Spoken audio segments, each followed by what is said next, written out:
before I have that opportunity. So the group that's up here are members from a cohort that I ran, a faculty development cohort that I ran last year. I ran it alongside Martha Burtis and Jess Reingold, who is also a member of the cohort as well. They all agreed to be a part of this panel, and in some ways to respond to the provocations of Kevin, but also I think to let some of the stuff we spent a year talking about circulate into the room to you all. And I saw a lot of synergy between the stuff that he talked about and the stuff that we talked about. I want to just read what sort of the opening charge was for our group, so people can understand where we started, although I think where we ended up was very different from where we started. I would say, looking at these 5 folks, and the members that in the audience that joined our group, that this was one of the best experiences that I've had in 15 years at working as a faculty developer. Really a wonderful group of people. Essentially, we became friends, close friends, I feel like, by the end, in addition to colleagues working through these ideas.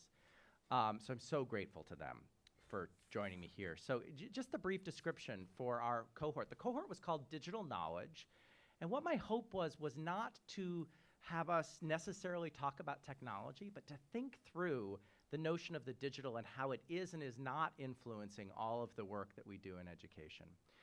The description was, putting the word digital in front of knowledge or in front of liberal arts begs a whole host of questions. How do digital technologies change the ways we produce, disseminate, and consume knowledge? Does social media indeed have a democratizing effect, as many have suggested? What inequities has it unearthed or enhanced? How are virtual spaces helping to enliven or disengage us from physical spaces? And importantly, when we say digital knowledge, how can we see knowledge as acting also upon the digital? So not just the digital modifying knowledge, but also how knowledge changes the way we engage with digital technologies.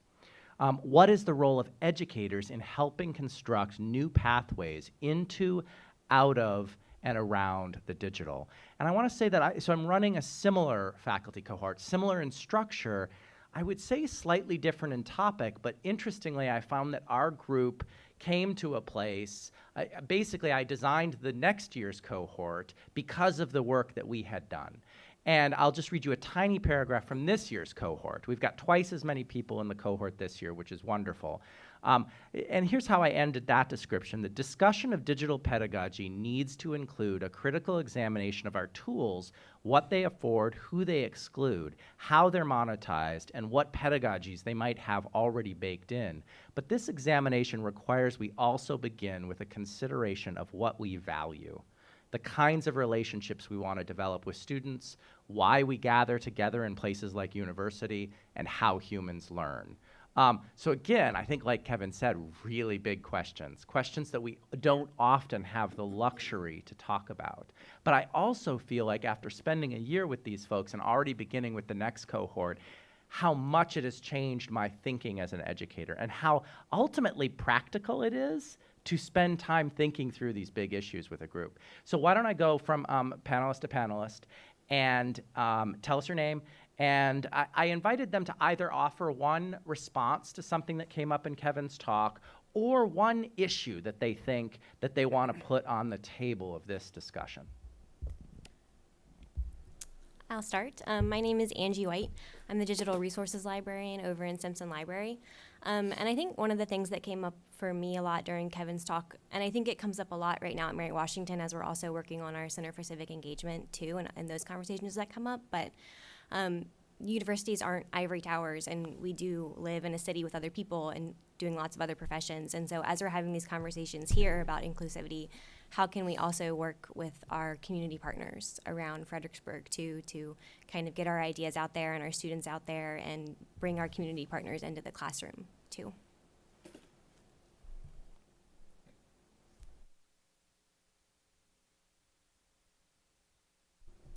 Hello. I'm Marjorie Och, and I'm in the Department of Art and Art History. And I was interested in the opportunity of working with colleagues. The university has grown very, very much since I arrived here, and in '95. and I know fewer and fewer faculty across campus. So every time, any time that there is an opportunity and some time to spend with colleagues in something that isn't a department meeting, I will jump at it, especially if it involves reading good stuff. So I will sign up for almost anything. And I particularly enjoyed the interdisciplinary conversations because we are from many different areas. So one is the opportunity. The second, I like a product, so I like a thing that comes out of these meetings. And the thing for me that came out of this was time, not only time to read, but time to think about what I needed in my teaching. And I had been given the charge, kind of taking, well, I teach the department's art museum studies courses, and the second half, which Angie has helped me very much, and Carolyn Parsons has helped me very much with, in the second part of that course involves the creation of an exhibition. And this is a real life, not that, classes aren't real life, but this is a real life opportunity that students have to think about what it means to make something in an institution. So part of the production of that is a catalog.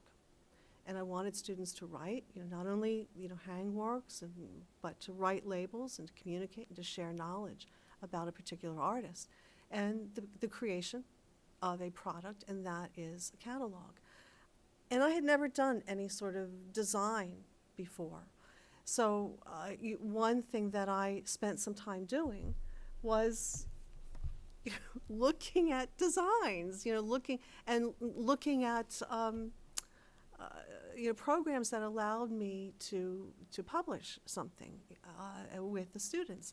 So I have a product, and and I just feel really good about that.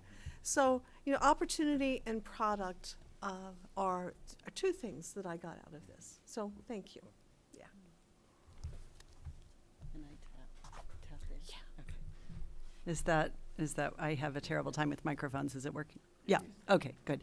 I'm Julia DeLancey, and I'm happy to be together with Marjorie in the Department of Art and Art History. And I think what I'll maybe do is offer either, I think it's maybe a comment or a question or response to part of Kevin's talk. Am I right that was one of the options? Okay, good. And it's thinking about this idea of access, and particularly the idea of access and connection with our public mission, in that I often think about the role that digital technology has to make all different kinds of knowledge accessible, not only in terms of what we make available, but I love this idea of also how that it opens up ways that students can participate that. And I think Marjorie's project was a great example of that, and having students create knowledge. But the additional option that I'll raise, and I think about this with the great image of all of the different college professors, and I think that works really beautifully when we want to think about race and gender.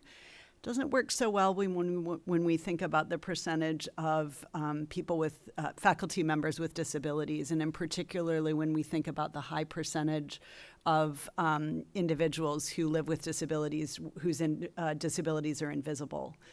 And so I think that's something for all of us to kind of think about, particularly when the digital has really powerful ways to make knowledge accessible to people with a variety of different things, either related to vision, mobility, intellectual disabilities, emotional, mental illness, et cetera.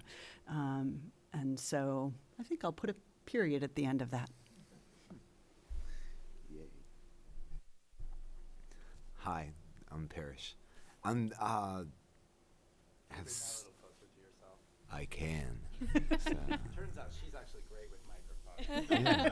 Yeah. Wonderful. Sure not. I'm holding the low bar here. There's so many points that I want to say. So I'm in biology, which is one of the disciplines where we adhere to the 18th and 17th century right is right. But I say that because I wrote down why and so what here, because whenever we give a presentation in science, we like to get down on the nuts and bolts and say, well, corticosterone raises to this level and blah, blah, blah, and the behavior changes. But at the end, you always have to have a so what. And I just came from a conference yesterday and was asking people so what over and over again, and I think we have to say that with our teaching as well.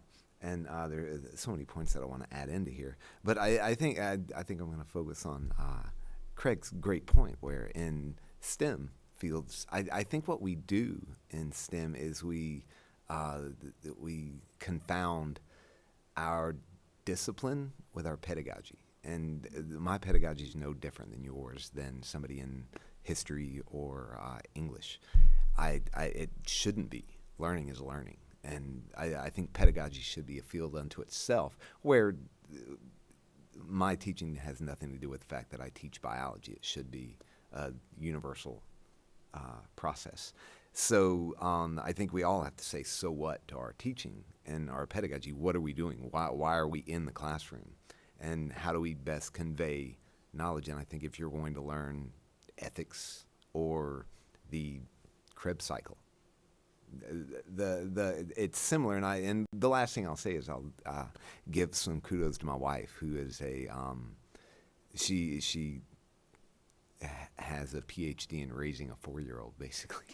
So, but she reads more books than I've ever read on neuroscience about unschooling and raising 4-year-olds in a worldly kind of outdoor educational thing, and it's her passion. And so many things she reads, I bring into my classroom, where she's guiding my 1, 2, 3, 4, 5. I don't have each of those, but my kids were 1, and now they're 2 and 3 and 4. But raising kids and teaching them to be, what did I write down here?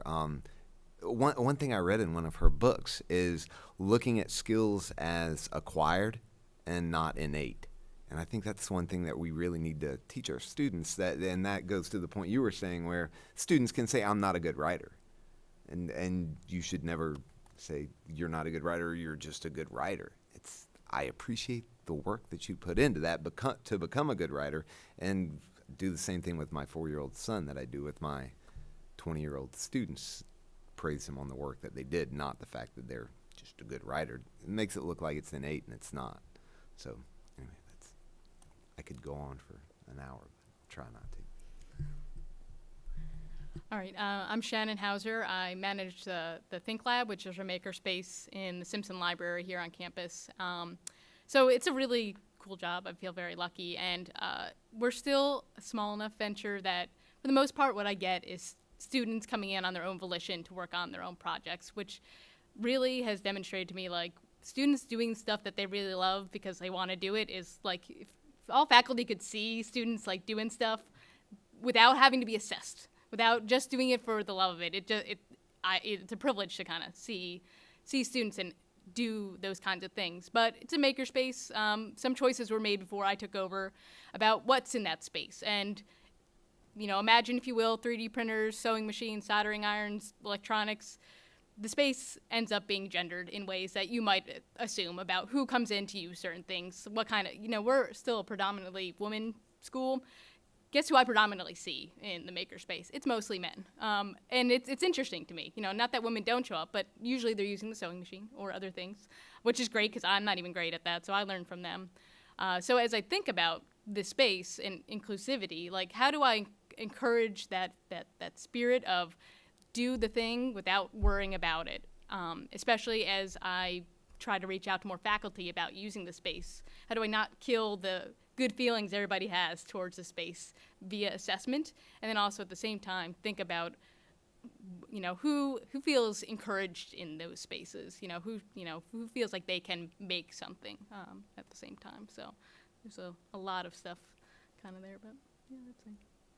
There's a couple really cool things that I want to ask about and sort of inquire further on. And I'm going to actually use, so I had intended, and we may circle back around to the bell hooks. This is one of my favorite quotes from bell hooks. And one of the things that I can read it over and over again and think about what she's saying, and also like how do I embody that in my practice. And I think that that's often a space that is the confounding moment. But I also don't think that, I think like Kevin pointed out, there's a way in which philosophy does resolve itself into product. And what I love about just seeing that at a distance, that program, is that I love how probably all of our conversations are in there. Not just in the technical design of it, but just in the fabric of it. And that's really cool, the way that that manifests itself, the way that philosophy, it points to product, it results in products, it informs the product. And I'm thinking about this particular quote from Kevin's talk. He said this, and I want to see if we can push on this, and think about how this manifests itself in our practice. He said, "For a truly critical pedagogy, the language of critique must be linked with the language of possibility." And I was thinking, as you were talking, Shannon, I was thinking about how your task, your job, is to architecture into the space possibility, and the ability for students to imagine, as Maxine Green says, to imagine the world could be otherwise. To imagine that space wouldn't reinforce the same gender dynamics that you're pointing at. It's a really hard project, and it's both a philosophical project, but it's also literally just what end of the room should I put the 3D printer on? So I guess my question for all of you is this idea of sort of linking our work and bringing out in our work the language of possibility. Like, where in our practice as educators does that happen, and where can it happen? So how do you make your space, your classroom, a space of possibility? Yep. I teach art history, and with my intro class, I will start by saying, we are talking to dead people. We are talking to people who lived in caves. We are talking to people who made things in maker spaces 30,000 years ago. They're long gone, but we carry those genes in us. We carry that DNA. We carry that creativity. We make things because they made things. And it goes on from the caves to tomorrow. So, for me, I like to start that class by insisting that this is a conversation. It's worth knowing this stuff because we are human beings, and this is our history. It's our history. So, I think I would kind of build on that and add to that in that, we're in this really rich part of the country to be able to do that, and that, we can say to somebody in an art history class, walk 15 minutes away and you'll see these really significant late 18th century American houses that it's not, many of you know I taught for a long time before I came here in the rural Midwest, and there's lots of really wonderful things to see in the rural Midwest. But in terms of the concentration of historically significant buildings and artworks, it's staggering. And so having people have the ability to be able to go see something, and it's challenging for some students because getting to DC can be a thing, as we all know, and it's a thing for many reasons. But, when you can also, just as I say, walk 10 or 15 minutes from campus and see some pretty significant things. And my hope with that also, and I imagine we share that, is that people will then see this is something that can become part of their life, and that they will be spaces that they feel welcome in because they know some things about them. And I think there's more to say about that, but Yeah, I think this came up a lot in our conversations last year in our group, and just kind of this idea of empowering the student and also stepping aside as the authority figure on the subject. And I work a lot with students in the digital archiving lab on these sort of complex data projects, and oftentimes there are multiple way forwards, there are lots of choices to be made, and the students will often say, well, I don't know what to do, or I don't know how to do this. And I can easily say, I don't know how to do that either. I can Google it, but so can you, and we can do it together. And the excitement of a student figuring something out and making a decision on their own or with their partners or all of us together as a group, as opposed to me just saying, okay, here's your way forward, or here's the choice you should make to make this project work. I think it's a totally different reaction, and seeing students get to make those choices themselves and figure those complex things out on their own is, I think, really empowering for them. Yeah, kind of thinking about all the things you were saying here, and I think what comes to mind is that, like, we should really be taking advantage of where we are, literally as a space. Like, in what ways can the Fredericksburg area for us, should be centered in these conversations? Like, like you said, hey, maybe we should focus more on this because students have access to that, and that means a lot more. You can get excited when, you're walking downtown, all of a sudden you can point out something to somebody, your family's with you. And to what Angie said, those moments, and I think, Angie and I probably have this because we're a bit younger and newer in our professions, and I am by no means an expert in making. I don't think it's possible to be an expert in making, but having that having lack of expertise means, meeting a student where they are and then them getting excited about sharing back. And, I can still get excited because I don't know. And so, like, I don't know how, as a faculty member who has great expertise, you can remind yourself. I'm curious what you all, have to say about that. Like, is there ways you can get back into that mindset of, like, how, when I was 18, like, what excited me about this? Because, what excites you now is not the same thing that excited you at 18 when you were first really getting into maybe your interest.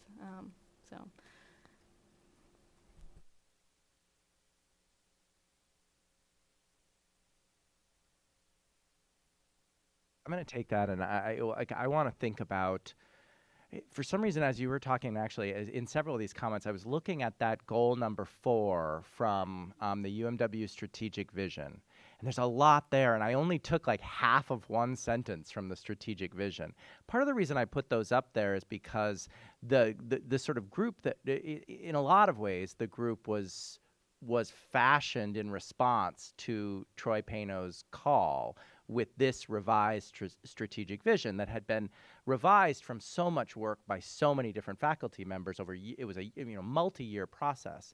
But I'm looking at that last one, how much there is there as a public university, building and exemplifying a culture. I mean, even just those two, building and exemplifying, there's a lot.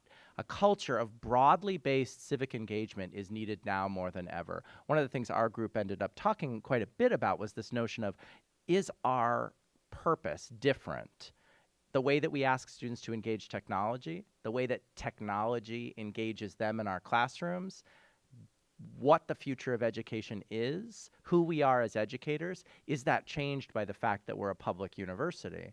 And I wonder if you guys could speak to that a little bit, and then maybe connect that to the last half of that half sentence, which is, I think, pointing to what Shannon's talking about, which is that I've always thought that at a public, like, part of my mission as someone who is committed to public education and who's only ever wanted to work at a public institution, the reason for that was because I always thought I don't just want my vocation to be educating the students. I want it to be about seeing my charge as being bigger than just the walls of the institution.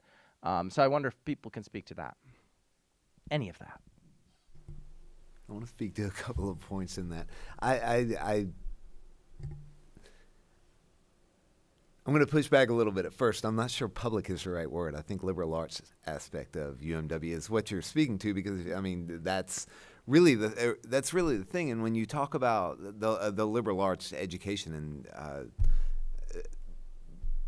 President Pano talks about this a lot, the value of a liberal arts education, and what we give involves all of these aspects, and empowerment or agency to the students, and getting them to be not just trained for a job, but Renaissance people, I guess is the correct term, or the term I'll use.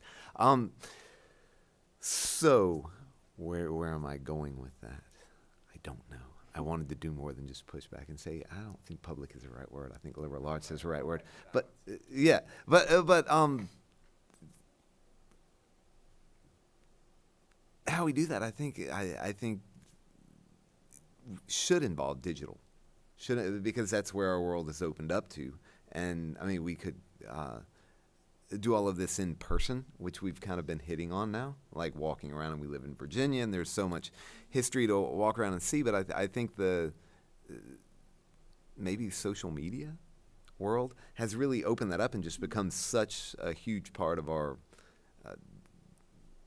kind of being now that it must involve digital in some way. And I think a lot of what we talked about was this idea that the boundaries of the institution aren't just the geographical or physical boundaries, but also the different kinds of boundaries are present.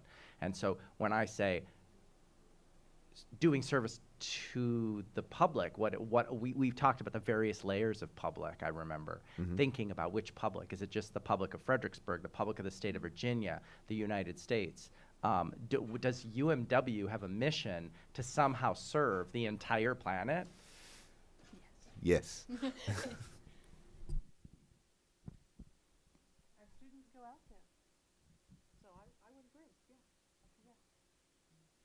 Yeah, I think that, and I do think that private schools out there definitely serve their communities too. There are a lot of great private schools out there who do that.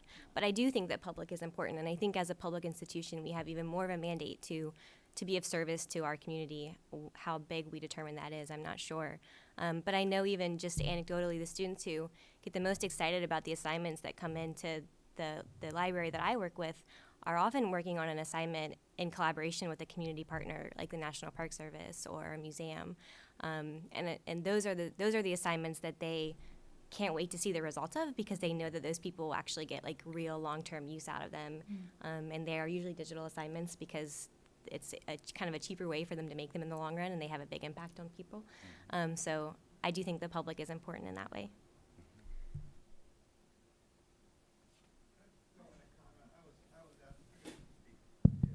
Here, wait, let me give you this, just because then your voice will show up for people watching on the live stream. Thank you very much, Jesse. Well, to what Angie said, I was at the program where where it was demonstrated with Angie and Carolyn were working with the Park Service, and the enthusiasm was just so palpable. I mean, they were just so excited about it. The students were so incredibly excited about it. The Park Service people were there. And I heard in all my years here, I've barely seen something where everyone was just so upbeat about everything. It was like, and the whole session was just incredible, and you guys deserve a lot of credit for it, I thought. And that's what we mean by, broadly based civic engagement, and that was a really good example, I think. I want to just mention that. Okay. Thank you. I'm going to actually use that as a chance. You can jump in, Shannon and Bob, but I'll use that as a chance to just say that let's consider the boundaries between the panel and the audience broken. I can actually hear the reception already happening, and I'm sort of like, why didn't they come in here? Are they out there drinking wine without us? But why don't we just see if there's anything that the folks in the audience want to add to this conversation? But go ahead, Shannon. Sure. I feel like it should come as no surprise that students get really excited if they feel like their work has meaning. They get to actually do something that impacts the world. Because I think most of their academic experience is writing papers for them or for their professor, really. It's not going anywhere else. That very traditional notion. But beyond, not every single class can be a community engagement. We run into those issues. Some things are just going to be biology, whatever. And sure. you need the foundations. I'm not saying it's just. I'm just saying it's got to be the foundations in order. So, like, what I've always struggled, and I'm wondering if people can respond to this. If they do this in their lives. So I went to Mary Washington, and I feel like I got a lot out of being here. Not really content-wise, although the content was good, but there's these fundamental things that I feel like I have about myself now that make me a better person, that I can't that didn't necessarily, they would happen in a philosophy class or that, one English class that just blew my mind on something. And I don't know how to describe that to somebody, an incoming freshman, you should take that class because feeling's good, you'll graduate and be a better person. I don't know how to connect those things verbally besides saying, I graduated and that's how I feel now. And maybe you will too. I feel there should be more, I wish I knew of a way to more explicitly connect those things besides I'm now a critical thinker, because that's just blah, blah, blah speak to me at this point. You'll be able to speak and critically think, and those are all well and good, but it's deeper than that. And I wonder if people have found ways to talk about that to their students or to anybody. I have yet to find good words to talk about those things, even though I think we probably all feel it about, because we all are in education, so we all feel like really passionate about like how important this is.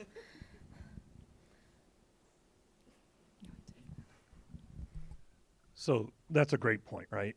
Excuse me, because we know from the research that students don't take most of the content with them past a year.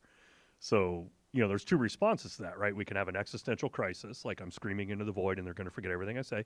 Or we can say, all right, so what is the point of this, right? You know, what makes this, you know, Fink talks about learning, significant learning experiences.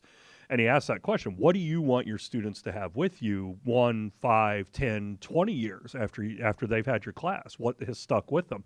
And if you're saying, you know, purely content-based answers to that question, you know, maybe think about, is that realistic, right? So Amy Collier writes a lot about what she calls not yetness, which I really think is because one of the things that my college experience did for me was it made me realize that, you know, here are some things that I think are really important that I want to move towards, but I'm not there yet, but now I know how to get there. And so as Parrish was talking about, you know, the student narrative, you know, I'm not a good writer. Well, you're not a good writer yet, but here's what we're going to do. Right. And so here, you know, whatever metaphor you want to use, right, I'm going to put tools in my toolbox. I'm going to, you know, I may not know what I want to build, but I'm going to have the stuff to build it with. I think that's when we talk to students and let them peek under the hood, right? You know, show them like, you know, I'm making specific choices in how I do this, but let's talk about this together, right? Like, what do you want to get out of this class? How would you get there? What can I do to help you get there? You know, here's some of the reasoning that went behind this decision. And, you know, let's talk about that. Is that something that works for you? So, you know, invite them in to make some of the class, because anytime they have agency and they can take ownership, you know, of their own learning, you know, that's good, right? And it's a diminished or a different role for us, but that's also good. But talking, you know, we shouldn't be afraid to talk about what some people dismiss as kind of the soft skills, because those are the most essential things. Content's just, in many ways, the vehicle for getting us there. Yeah, I'm thinking about the notion of learning outcomes, which you brought up earlier, and thinking about what I think is more useful is not necessarily imagining that we can send every individual who comes to our class to the same point by the end of the term, or even imagine that they're starting from the same position, but instead to think about, and I think that this goes right to this Bell Hooks quote, that it's not about finishing the learning in school, it's about finding ways to help it begin. And so I think about, instead of learning outcomes, could we have instead points of entry? And so we have a list of 10 points of entry rather than 10 learning outcomes as on our syllabus. To me, I think having not just 10, but having potentially an infinite number of points of entry, because our students, however many students we teach, we're going to teach that many different humans, each with bringing a complex set of things to the classroom.